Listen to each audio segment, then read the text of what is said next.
હવે આગળ મહત્વના સમાચાર સામે નજર કરીશું। વાત કરીએ અમદાવાદમાં રફતારનો કહેર યથાવત જોવા મળ્યો છે। રાણીપ વિસ્તારમાં બકરા મંડી પાસે પૂર ઝડપી કારે અકસ્માત કર્યો હતો। કાર ચાલકે 3 થી 4 વાહનોને અડફેટે લીધા હતા। અકસ્માતમાં 3 થી 4 લોકો ઇજાગ્રસ્ત થયા છે અને એકની હાલત ગંભીર હોવાનું જાણવા મળ્યું છે। અકસ્માત કરનાર પોલીસ કોન્સ્ટેબલ હોવાનો સ્થાનિકોનો આક્ષેપ છે। યુવરાજસિંહ વાઘેલા નામના કોન્સ્ટેબલે અકસ્માત કર્યો હતો તેવું સ્થાનિકો દ્વારા કહેવામાં આવ્યું છે। માધુપુરા પોલીસ સ્ટેશનમાં ફરજ બજાવે આરોપી કોન્સ્ટેબલ જેને અકસ્માત કર્યો છે તો પોલીસ કોન્સ્ટેબલ નશામાં હોવાનો પણ સ્થાનિકોનો આક્ષેપ છે। અકસ્માત કરનારની કારમાં નંબર પ્લેટ પણ ન હતી અને પોલીસે અકસ્માતને લઈને વધુ તપાસ પણ હાથ ધરી છે।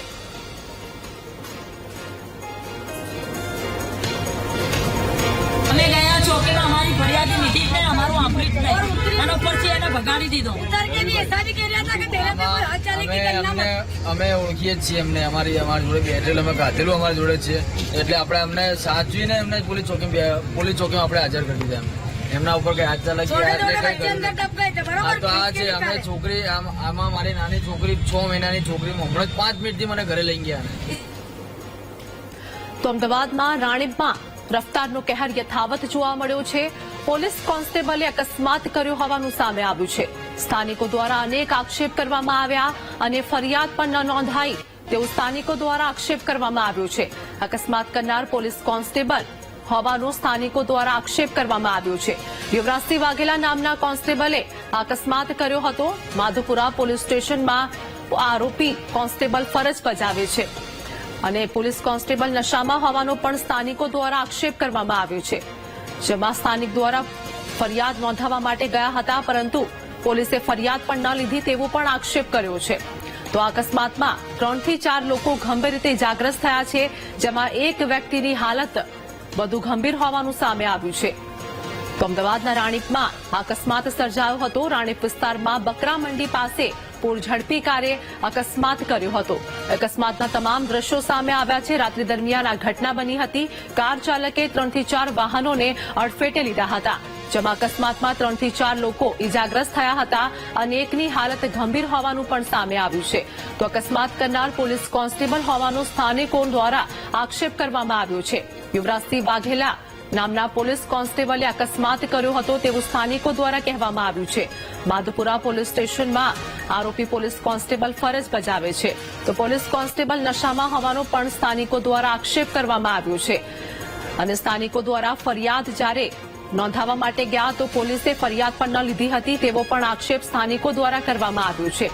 રાત્રિ દરમિયાન અમદાવાદના રાણીપની આ ઘટના સામે આવી હતી, જેમાં પૂરપાટ ઝડપે પોલીસ કોન્સ્ટેબલે અકસ્માત કર્યો હતો અને આ પોલીસ કોન્સ્ટેબલ જે દારૂ પીધેલી હાલતમાં હોય તેવું પણ સામે આવ્યું છે। એટલે કે સ્થાનિકો દ્વારા અનેક આક્ષેપ કરવામાં આવ્યા છે। કાર ચાલકે 3 થી 4 વાહનોને અડફેટે લીધા હતા। તમામ દ્રશ્યો ટીવી સ્ક્રીન પર જોવા મળી રહ્યા છે।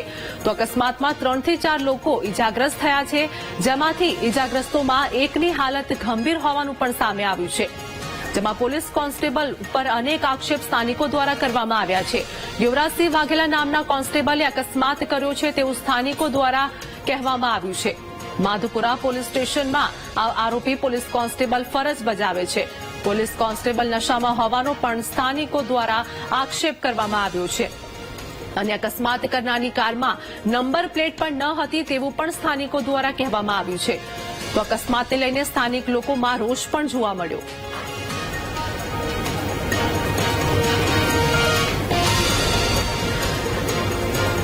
આજ મુદ્દે અમારી સાથે સંવાદદાતા શુભમ લાઈવ જોડાઈ ગયા છે। શુભમ, અમદાવાદના રાણીપમાં અકસ્માત સર્જાયો છે। પોલીસ કોન્સ્ટેબલે અકસ્માત કર્યો હોય તેવું સ્થાનિકો દ્વારા આક્ષેપ કરવામાં આવી રહ્યો છે। સ્થાનિક લોકો જ્યારે ફરિયાદ કરવા માટે ગયા હતા પરંતુ પોલીસે તે લોકોની ફરિયાદ પણ ન લીધી તેવો પણ આક્ષેપ કર્યો છે।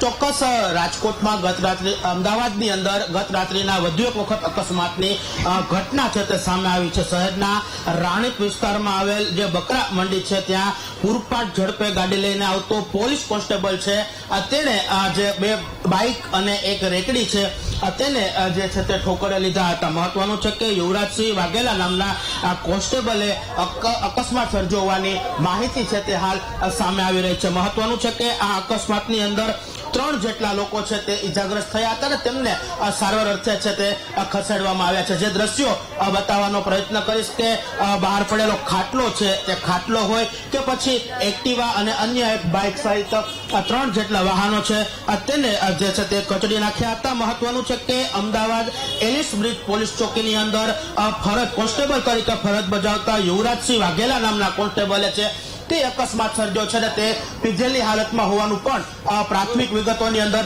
સામે આવી રહ્યું છે. જે અકસ્માત સર્જાયો જેમાં ઈજાગ્રસ્ત છે સ્થાનિક થયા હતા તેમની સાથે આપણે વાત કરવાનો પ્રયત્ન કરશું. જે રીતના દ્રશ્યો બતાવવાનો પ્રયત્ન કરશું કે તેમના પગના ભાગે છે તે ઈજાઓ પહોંચી હતી અને સ્થાનિક જે મહિલા છે તેમની સાથે વાત કરશું. બેન, શું આખો બનાવ બન્યો હતો? અહીંયા અમે બધા બેઠા હતા, અમારા ઘરમાં લાઇટ નથી, બરોબર. અમે બધા નાના નાના છોકરા લઈને બેઠા હતા. એ ભાઈ એટલો રફ આવ્યો, ત્યાંથી 2 જણાને પટકી પેલા ગાડીવાળાને એવું ને ઉપર પછાડો ફૂટબોલ જેવો કે ભાઈ ઉપરથી અડધન નીચે પડ્યો ને અહીંયા ગાડી લઈને ઘૂસી ગયો. અમારા બધા નાના નાના છોકરા દબેલા હતા, અમને કાઢ્યા, બરોબર. હજુ એને ઉતરીને કહેતો હતો કે મને કોઈ હાથ ના લગાવતા, બરોબર, હાથ ના લગાવતા એવું કરીને પછી ત્યાં ડબ્બો ઉભો તો પોલીસનો ત્યાં જઈને બેસી ગયો, બરોબર.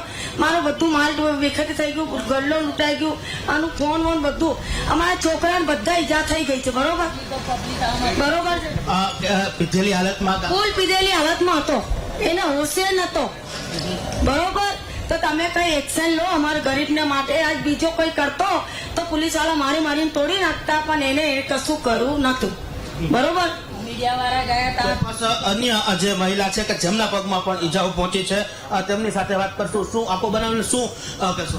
અમે અહીંયા બેસેલા હતા, સાહેબ. હું અહીંયા બેસેલી, મારી બહુ અહીંયા બેસેલી હતી, 5 બચ્ચા લઈને. હું આ બેબીને અમે અહીંયા બેસેલા હતા. એકદમ ગાડી 3 જણને ત્યાં ઉડાડીને આવ્યો. પછી આ 2 જણને ઉડાડે એકદમ અધર ઉડાડીને નીચે ફેંકી દીધો. નીચે ફેંકીને પછી સીધો ગાડી ઘસડીને અંદર નાખી દીધો. મને એકદમ ખાટલાથી ઉડાડી પેલી બાજુ ફેંકીને મારા પગ પર ગાડી વાગી ગઈ. કિરેક બતાવી બધું અને બોલવા ગયા હતા કે મને મારતા નહીં, કે હું પોલીસ વાળો છું, કે મને મારતા નહીં. એમ કરીને પોલીસ વાળા બેહાડીને એને ગાડીમાં લઈ જઈને ચોકીમાં બેસાડી નાખ્યા. મારા પૈસા બી ગયા અને મારો ફોન બી ગયો અને હજુ ધમકી આલે. સવારે 5 વાગે પોલીસ વાળા કે જેને બી ફોન લીધો હોય બતાવી દેજો, નહીં તો બધાના પર કેસ કરીશું. અમને ઇન્સાફ જોઈએ, બીજું કઈ નહીં, તો હું હાઈકોર્ટ સુધી પહોંચીશ. જે બનાવ બન્યો છે કે 3 થી 4 જેટલા લોકો અહીં બેઠા હતા તેમને છે તે ઈજાઓ પહોંચી છે. પગના ભાગે આ મહિલાઓ છે તે અહીં બહાર બેઠી હતી, તેને ઈજાઓ છે તે પહોંચી છે. મહત્વનું છે કે રાણીપ પોલીસ સ્ટેશનની એકદમ નજીકમાં જ આ બનાવ છે તે બન્યો છે. રાણીપ પોલીસ સ્ટેશનથી 150 થી 200 મીટરની અંદર જ આ બનાવ બન્યો છે. ખાસ કરીને એલિસ બ્રિજ પોલીસ ચોકીની અંદર કોન્સ્ટેબલ તરીકે ફરજ બજાવતા આ યુવરાજસિંહ દ્વારા છે તે અકસ્માત સર્જવામાં આવ્યો છે અને અકસ્માત સર્જી અને તે પોતાની દાદાગીરી કરતો હોય તે પ્રકારની પણ માહિતી છે તે સ્થાનિક જે ભોગ બનનાર લોકો છે તે હાલ આપી રહ્યા છે. મહત્વનો સવાલ એ ઉભો થાય છે કે અગાઉ વડોદરાની અંદર છે તે કોન્સ્ટેબલ આ જ રીતના અકસ્માત સર્જનાર હતો અને હવે જે કહી શકાય કે લોકોના રક્ષકો છે તે જ આ રીતના ભક્ષકો બનતા હોય. દારૂની ચિક્કાર દારૂની હાલતમાં અને પૂરપાટ ઝડપે આવતી આ વેગનર ગાડી લઈ અને તેમણે અકસ્માત સર્જ્યો હોવાની હાલ પ્રાથમિક વિગતો છે તે અહીં હાલ સામે આવી રહી છે. જી આભાર શુભમ, સમગ્ર માહિતી આપવા બદલ, અમારી સાથે જોડાવા બદલ.